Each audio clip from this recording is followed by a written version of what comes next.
Assalamualaikum warahmatullahi wabarakatuh. Halo semuanya, perkenalkan nama saya Rita Gustiani. NIM 1900280 absen 7 dari PGSD 4A.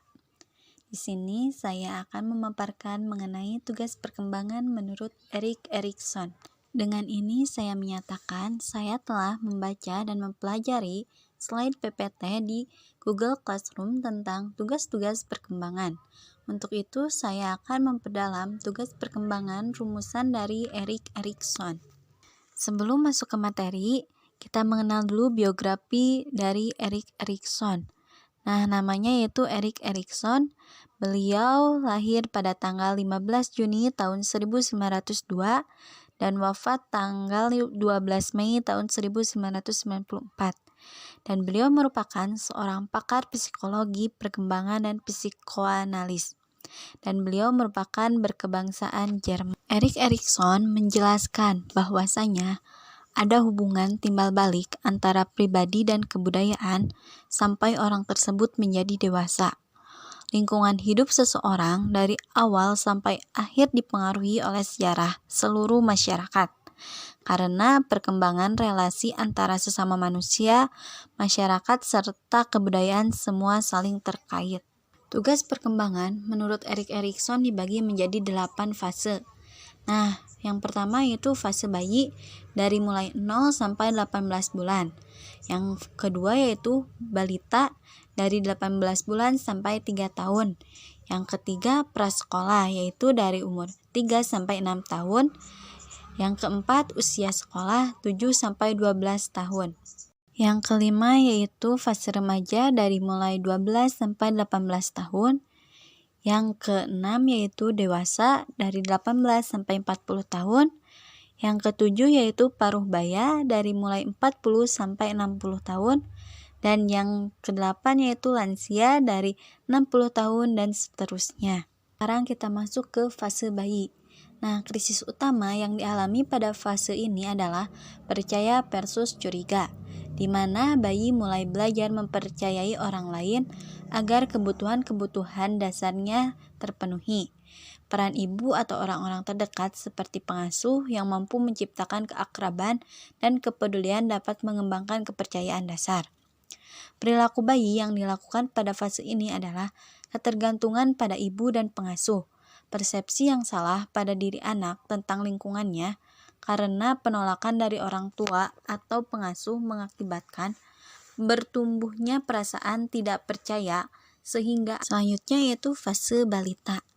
Krisis utama yang dialami pada fase ini adalah otonomi versus rasa malu serta keraguan-raguan. Kekuatan yang seharusnya ditumbuhkan adalah keinginan atau kehendak, di mana anak belajar menjadi bebas untuk mengembangkan kemandirian. Pada fase ini yang berperan penting adalah kedua orang tua atau yang dianggap orang tua. Perilaku anak yang dilakukan pada fase ini adalah belajar makan atau berpakaian sendiri, berbicara, bergerak, atau mendapat jawaban dari sesuatu yang ditanyakan. Selanjutnya yaitu fase prasekolah. Nah, anak pada tahap ini belajar menemukan keseimbangan antara kemampuan yang ada dalam dirinya dengan harapan atau tujuannya. Itu sebabnya anak cenderung menguji kemampuannya tanpa mengenal potensi yang ada pada dirinya. Konflik yang terjadi adalah inisiatif atau terbentuknya perasaan bersalah. Bila lingkungan sosial kurang mendukung, maka anak kurang memiliki inisiatif.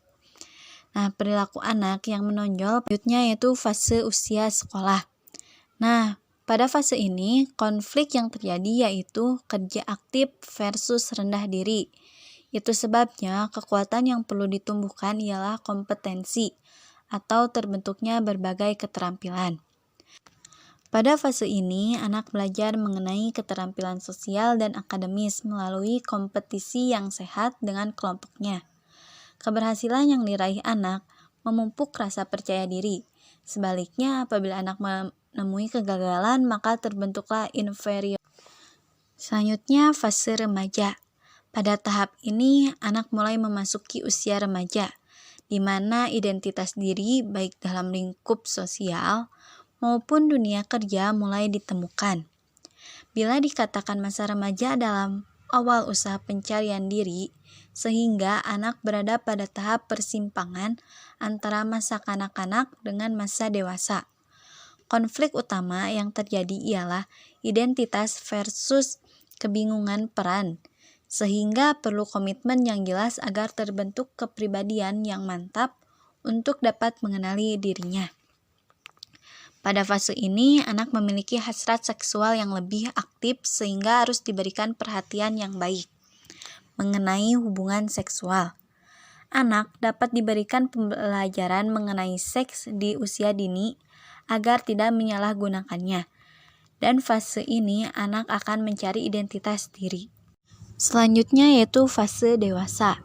Nah, pada fase ini anak sudah mulai menjadi dewasa. Kekuatan dasar yang dibutuhkan ialah kasih, karena muncul konflik antara keintiman atau keakraban versus keterasingan atau kesendirian.